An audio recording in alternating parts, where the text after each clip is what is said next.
ఆ snow mountains అలా చూస్తూ, ఆ స్నో పైన సన్ రిఫ్లెక్షన్ దాని మీద పడి అసలు ఎంత బ్యూటిఫుల్‌గా ఉంది కదా!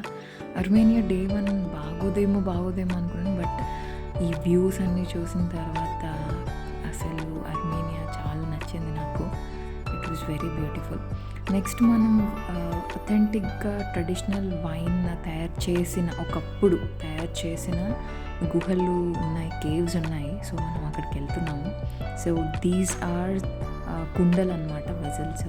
ఇందులో వైన్ చేసేవాళ్ళు చాలా ఇయర్స్ బ్యాక్ ఈ పెద్దవి యూజ్ చేసేవాళ్ళు. సో అక్కడ అప్పట్లో వాళ్ళ షూస్ కానీ ఇవన్నీ కూడా దొరికాయి. అండ్ ఈవెన్ బోన్స్ అవి కూడా దొరికాయి. వైన్ చేసినప్పుడు చాలా వేడి అట్లా ఉంటుంది కదా. So people use to die అనమాట వైన్ చేసే ప్రాసెస్లో.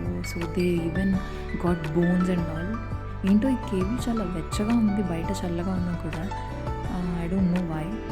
So yeah, these are the places అనమాట వైన్ చేసినప్పుడు ఈ లోపల ఇంత పెద్ద వాటిలో చేసేవాళ్ళు. Yeah, nice. It's good experience.